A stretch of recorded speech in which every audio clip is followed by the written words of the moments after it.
सभी दोस्तों को मेरा नमस्कार। आप सभी एस्पिरेंट्स का हमारे YouTube चैनल में स्वागत है। आज है 13 अक्टूबर और 13 अक्टूबर तक की एग्जाम के पॉइंट ऑफ व्यू से जो भी इंपॉर्टेंट अपडेट्स हैं वो हम यहाँ पर देख लेते हैं। पहला क्वेश्चन है, हाल ही में किसने शंघाई सहयोग संगठन के संयुक्त आतंकवाद रोधी अभ्यास की मेजबानी की है? ऑप्शन इसमें भारत, चीन, थाईलैंड या फिर इंडोनेशिया। इसका करेक्ट आंसर है भारत। भारत ने संघाई सहयोग संगठन की बहुपक्षीय आतंकवाद रोधी अभ्यास मानेसर आतंकवाद विरोधी अभियान 2022 की मेजबानी की है। इसमें कजाकिस्तान, उज्बेकिस्तान और भारत सहित अन्य सदस्य देशों के आतंकवाद विरोधी बलों के प्रतिनिधियों ने भाग लिया है। अब यहाँ पर हम बात करें संघाई सहयोग संगठन की, यह एक यूरेशियाई क्षेत्र में स्थिरता बनाए रखने के लिए एक राजनीतिक, आर्थिक और सैन्य संगठन है। इसकी स्थापना वर्ष 2001 में हुई थी। इसका मुख्यालय बीजिंग, चीन में है। इसकी आधिकारिक भाषा चीनी और रूसी है। चीनी राजनयिक झांग मिंग ये वर्तमान में एससीओ के महासचिव हैं। संघाई सहयोग संगठन से संबंधित करंट अफेयर्स के प्रश्न यहाँ पर देख लेते हैं। संघाई सहयोग संगठन शिखर सम्मेलन 2022 ये कहां पर आयोजित हुआ है? इसका आंसर है समरकंद, उज्बेकिस्तान। संघाई सहयोग संगठन शिखर सम्मेलन 2022 में भारत की ओर से कौन शामिल हुआ है? इसका आंसर है प्रधानमंत्री नरेंद्र मोदी। संघाई सहयोग संगठन शिखर सम्मेलन 2023 की मेजबानी कौन सा देश करेगा? इसका आंसर है भारत। अगला क्वेश्चन है, इनमें से किसने सेबी के चौथे पूर्णकालिक सदस्य के रूप में पदभार ग्रहण किया है?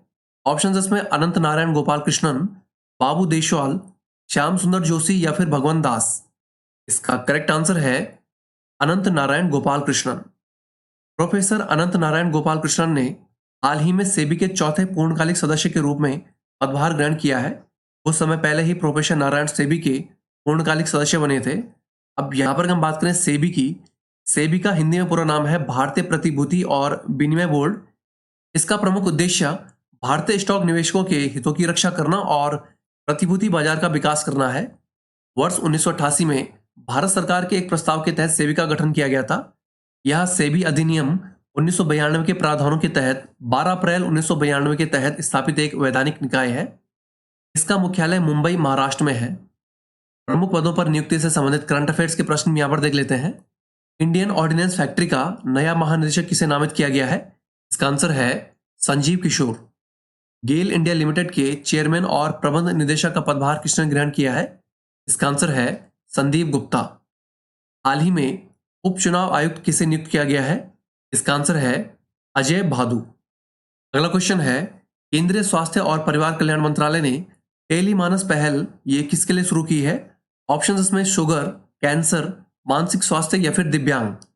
इसका करेक्ट आंसर है मानसिक स्वास्थ्य। विश्व मानसिक स्वास्थ्य दिवस के अवसर पर भारत सरकार के स्वास्थ्य एवं परिवार कल्याण मंत्रालय ने टेलीमानस पहल को शुरू किया है। स्वास्थ्य मंत्रालय की इस पहल को कर्नाटक के राज्यपाल थावरचंद गहलोत ने बेंगलुरु स्थित राष्ट्रीय मानसिक स्वास्थ्य और स्नायु विज्ञान संस्थान से वर्चुअल माध्यम से लॉन्च किया है। अब यहां पर हम बात करें स्वास्थ्य एवं परिवार कल्याण मंत्रालय की, यह जो मंत्रालय है ये स्वास्थ्य विभाग, परिवार कल्याण विभाग, आयुर्वेद विभाग, योग, प्राकृतिक चिकित्सा, यूनानी सिद्ध और होम्योपैथी विभाग में विभाजित है। वर्तमान में स्वास्थ्य एवं परिवार कल्याण मंत्रालय में केंद्रीय मंत्री हैं डॉक्टर मनसुख मंडाविया और राज्य मंत्री हैं डॉक्टर भारती पवार। चिकित्सा विज्ञान के क्षेत्र में करंट अफेयर्स के प्रश्न यहाँ पर देख लेते हैं। भारत की पहली इंट्रानेजल कोरोना वैक्सीन ये किसके द्वारा पेश की गई है? इसका आंसर है भारत बायोटेक। विश्व स्वास्थ्य संगठन ने मंकी पॉक्स वायरस को कौन सा नया नाम दिया है? इसका आंसर है क्लेड्स 1, 2A एंड 2B। महिलाओं में सर्वाइकल कैंसर की रोकथाम के लिए स्वदेशी रूप से वैक्सीन विकसित करने की घोषणा किसने की है? इसका आंसर है सीरम इंस्टीट्यूट ऑफ इंडिया। अगला क्वेश्चन है, श्रीनगर में चौथे हेली इंडिया शिखर सम्मेलन 2022 का उद्घाटन किसने किया है? ऑप्शन इसमें हरदीप सिंह पुरी, लेफ्टिनेंट जनरल मनोज पांडे, ज्योतिरादित्य सिंधिया या फिर राजनाथ सिंह। इसका करेक्ट आंसर है ज्योतिरादित्य सिंधिया। नागरिक उड्डयन मंत्री ज्योतिरादित्य सिंधिया और जम्मू कश्मीर के उपराज्यपाल मनोज सिन्हा ने राजधानी श्रीनगर में चौथे हेली इंडिया शिखर सम्मेलन 2022 का उद्घाटन किया है। इस शिखर सम्मेलन का उद्देश्य राज्य में हेलीकॉप्टर सेवाओं को विस्तार देना है। अब यहाँ पर हम बात करें जम्मू कश्मीर राज्य की, जम्मू कश्मीर की ग्रीष्मकालीन राजधानी श्रीनगर है जबकि इसकी शीतकालीन राजधानी जम्मू है। जम्मू और कश्मीर अगस्त 2019 तक भारत का एक राज्य था जिसे अगस्त 2019 में विभाजित करके जम्मू कश्मीर और लद्दाख के रूप में दो केंद्र शासित प्रदेश में विभाजित कर दिया गया था। कश्मीर में मुख्यतः दो पर्वत श्रेणी है, सुदूर उत्तर में काराकोरम श्रेणी और दक्षिण में हिमालय जास्कर श्रेणी है। रऊफ, चक्री ये इस राज्य के प्रमुख लोक नृत्य हैं। सिंधु, चेनाब, झेलम ये इस राज्य की प्रमुख नदियां हैं। वर्तमान में मनोज सिन्हा जम्मू और कश्मीर के उपराज्यपाल हैं। भारत में प्रमुख सम्मेलनों से संबंधित करंट अफेयर्स के प्रश्न यहाँ पर देख लेते हैं।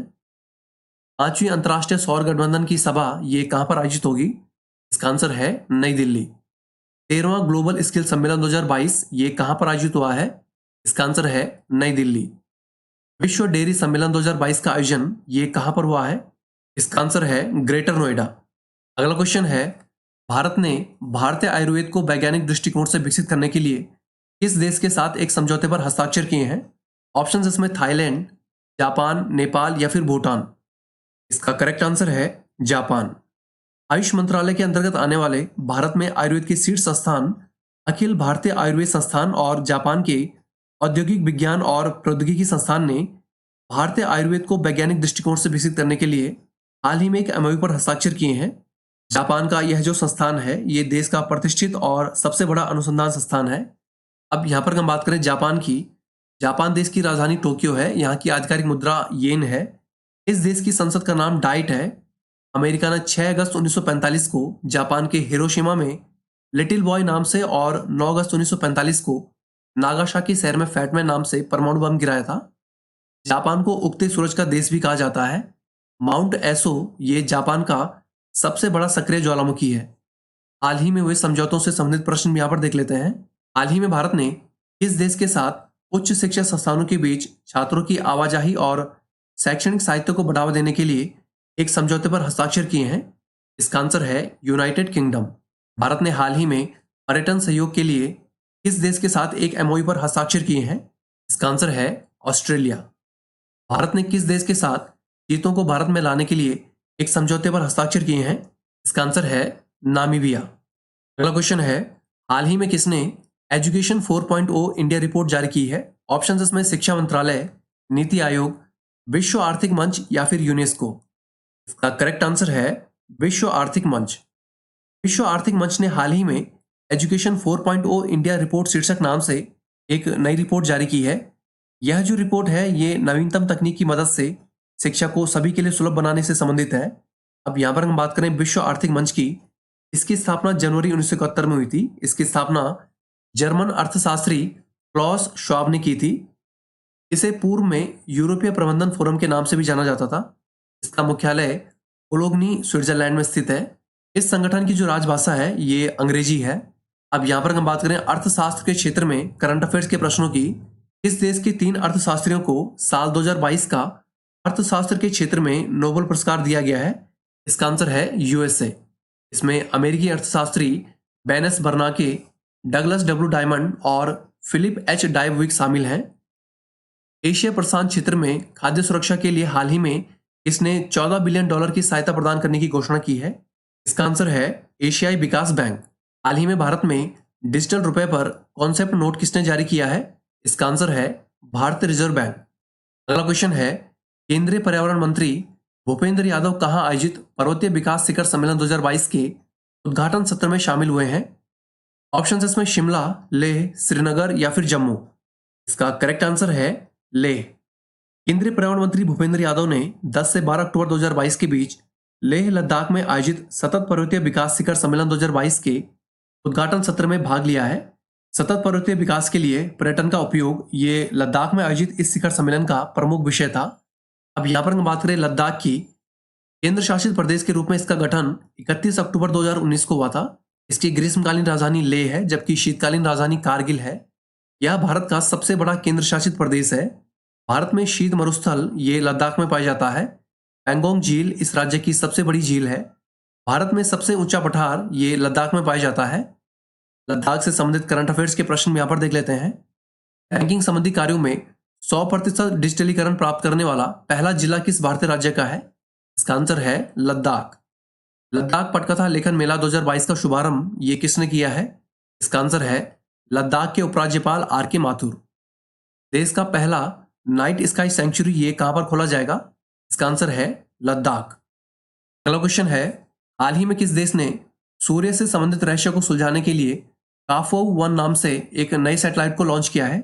ऑप्शन इसमें भारत, यूएसए, चीन या फिर जापान। इसका करेक्ट आंसर है चीन। चीन ने हाल ही में सूर्य के रहस्य को जानने के लिए सौर अन्वेषण उपग्रह को अंतरिक्ष में प्रक्षेपित किया है। इसे चीन ने देश के उत्तर पश्चिम क्षेत्र में स्थित जिवक्वान सैटेलाइट केंद्र से प्रक्षेपित किया है। अब यहाँ पर हम बात करें चीन की राजधानी बीजिंग है। यहाँ की आधिकारिक मुद्रा युआन है। चीन की संसद का नाम नेशनल पीपुल्स कांग्रेस है। वांगहो नदी इसे चीन का शोक कहा जाता है। यहाँ की अंतरिक्ष एजेंसी का नाम चाइना नेशनल स्पेस एडमिनिस्ट्रेशन है। शंघाई सहयोग संगठन का मुख्यालय ये चीन के शंघाई शहर में स्थित है। वर्तमान में चीन के राष्ट्रपति शी जिनपिंग है। स्पेस टेक्नोलॉजी से संबंधित करंट अफेयर्स के प्रश्न यहाँ पर देख लेते हैं। हाल ही में किस एजेंसी के चंद्रयान 2 ने चंद्रमा की सतह पर बड़ी मात्रा में सोडियम का पता लगाया है? इसका आंसर है इसरो। अंतरिक्ष में पहुंचने वाली अमेरिकी मूल की पहली महिला कौन बनी है? इसका आंसर है निकोल मान। नासा के किस रोवर ने हाल ही में मंगल ग्रह पर कार्बनिक पदार्थ की खोज की है? इसका आंसर है परसेवरांस रोवर। अब यहां पर हम बात करें महत्वपूर्ण दिवस की। आज है 13 अक्टूबर और 13 अक्टूबर को प्राकृतिक आपदा न्यूनीकरण के लिए अंतर्राष्ट्रीय दिवस के रूप में मनाया जाता है। वर्ष 1990 में संयुक्त राष्ट्र महासभा द्वारा प्राकृतिक आपदा न्यूनीकरण के लिए अंतर्राष्ट्रीय दिवस शुरू किया गया था। यहाँ पर हम बात करें अंतिम 5 महत्वपूर्ण दिवस की। 12 अक्टूबर को विश्व गठिया दिवस के रूप में मनाया जाता है। इसके अलावा 11 अक्टूबर को अंतर्राष्ट्रीय बालिका दिवस, 10 अक्टूबर को विश्व मानसिक स्वास्थ्य दिवस, 9 अक्टूबर को विश्व डाक दिवस और 8 अक्टूबर को भारतीय वायुसेना दिवस के रूप में मनाया जाता है। अब पिछले क्वेश्चनों का रिवीजन के साथ साथ कुछ इंपॉर्टेंट वन लाइनर्स भी यहाँ पर देख लेते हैं। हाल ही में भारत ने शंघाई सहयोग संगठन के संयुक्त आतंकवाद रोधी अभ्यास की मेजबानी की है। नागालैंड महिला आयोग की पूर्व अध्यक्ष और पद्मश्री पुरस्कार विजेता डॉक्टर तेमसुला आओ का हाल ही में निधन हुआ है। केंद्रीय पर्यावरण मंत्री भूपेंद्र यादव लेह में आयोजित पर्वतीय विकास शिखर सम्मेलन 2022 के उद्घाटन सत्र में शामिल हुए हैं। उड़ीसा के मुख्यमंत्री नवीन पटनायक ने राज्य में फुटबॉल खेल के विकास हेतु फुटबॉल फॉर ऑल योजना को लॉन्च किया है। हाल ही में चीन ने सूर्य से संबंधित रहस्य को सुलझाने के लिए काफो 1 नाम से एक नई सैटेलाइट को लॉन्च किया है। केंद्रीय गृह मंत्री अमित शाह ने बिहार के सारण जिले में लोकनायक जयप्रकाश नारायण की 14 फीट ऊंची प्रतिमा का अनावरण किया है। नागरिक उड्डयन मंत्री ज्योतिरादित्य सिंधिया ने श्रीनगर में चौथे हेली इंडिया शिखर सम्मेलन 2022 का उद्घाटन किया है। भारत और अमेरिका ने संयुक्त रूप से रिन्यूएबल एनर्जी के क्षेत्र में सहयोग हेतु एक न्यू एनर्जी टास्क फोर्स का गठन किया है। हरियाणा सरकार और दुबई में आर्थिक क्षेत्र में सहयोग हेतु एक एमओयू पर हस्ताक्षर हुए हैं। भारत ने भारतीय आयुर्वेद को वैज्ञानिक दृष्टिकोण से विकसित करने के लिए जापान के साथ एक समझौते पर हस्ताक्षर किए हैं। अनंत नारायण गोपाल कृष्णन ने सेबी के चौथे पूर्णकालिक सदस्य के रूप में पदभार ग्रहण किया है। केंद्रीय मंत्री अनुराग ठाकुर ने हिमाचल प्रदेश में एक नए जल क्रीड़ा केंद्र का उद्घाटन किया है। केंद्रीय स्वास्थ्य एवं परिवार कल्याण मंत्रालय ने 10 अक्टूबर को विश्व मानसिक स्वास्थ्य दिवस के अवसर पर टेली मानस पहल को लॉन्च किया है। यूरोपीय संसद ने हाल ही में सभी प्रकार के स्मार्टफोन्स और इलेक्ट्रॉनिक गैजेट्स के लिए एक सिंगल चार्जर संबंधी कानून को मंजूरी प्रदान की है। हाल ही में विश्व आर्थिक मंच ने एजुकेशन 4.0 इंडिया रिपोर्ट जारी की है। आईसीआईसीआई बैंक ने हाल ही में स्मार्ट वायर सेवा को लॉन्च किया है। तो दोस्तों आज के लिए इतना ही। चैनल के साथ जुड़े रहें, चैनल को लाइक सब्सक्राइब करें और अपने दोस्तों के साथ शेयर भी करें। Thank you all, best of luck. मिलते हैं आपको अगली वीडियो के साथ।